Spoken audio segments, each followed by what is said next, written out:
Sorry दोस्तों, जैसा कि हम आज YouTube पे लाइव आने वाले थे चाणक्य शिक्षा के पेज पे, YouTube चैनल पे हम लाइव आना चाह रहे थे, लेकिन कुछ टेक्निकल प्रॉब्लम के कारण लाइव नहीं आ पाए। जैसा कि हम आप लोगों को बताए थे कि चाणक्य शिक्षा YouTube चैनल पे आप लोगों को एक नई पहल की जा रही है, जिसमें हम लोग इतिहास को समझेंगे। इतिहास को समझने के लिए हम स्टार्ट में समझेंगे भारतीय इतिहास को। भारतीय इतिहास को समझने के लिए सबसे पहले हम लोग प्राचीन इतिहास को समझेंगे।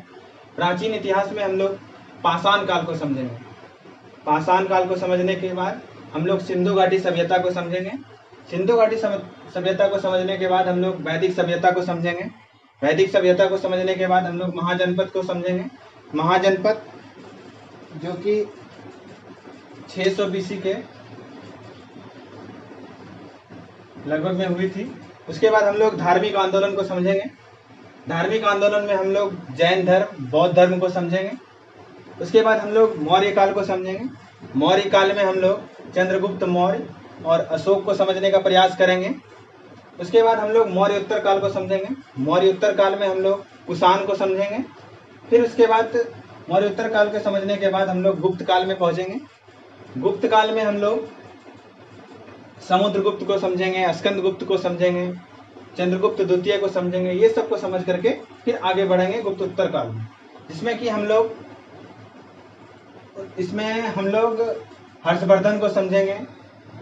उसके बाद हम लोग पूर्व मध्यकाल को समझेंगे। पूर्व मध्यकाल में राजपूत काल को समझेंगे और दक्षिण भारत के कुछ प्रांतों को समझेंगे। दक्षिण भारत के कुछ प्रांत को समझेंगे।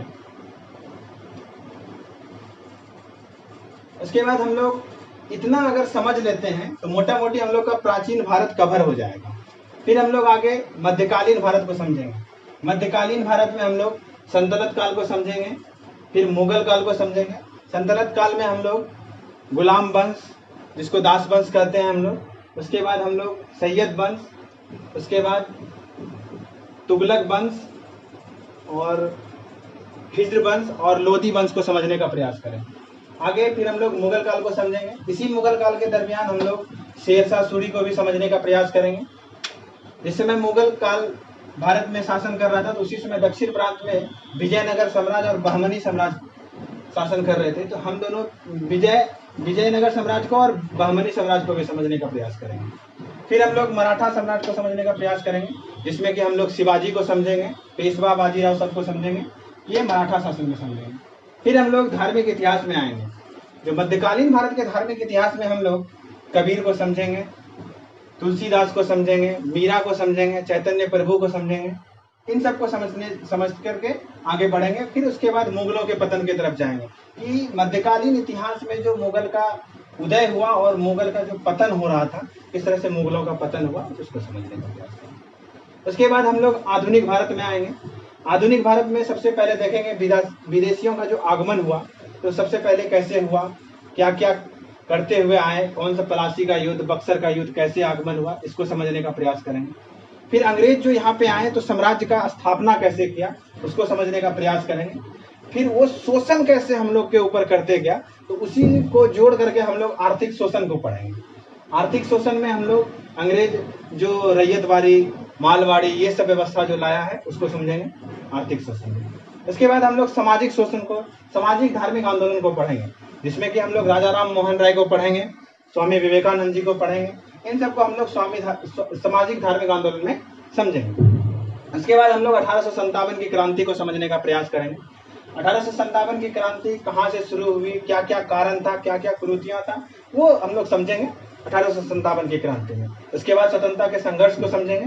स्वतंत्रता के संघर्ष में हम लोग समझेंगे 3 भागों में बांट करके समझेंगे, किसान, जनजाति और गांधी युग। किसान किस तरह से अंग्रेज से परेशान था और उसके बाद किस तरह से उन्होंने स्वतंत्रता के आंदोलन में अपनी भूमिका अदा की और किस तरह से स्वतंत्रता प्राप्ति किया, ये हम लोग समझेंगे।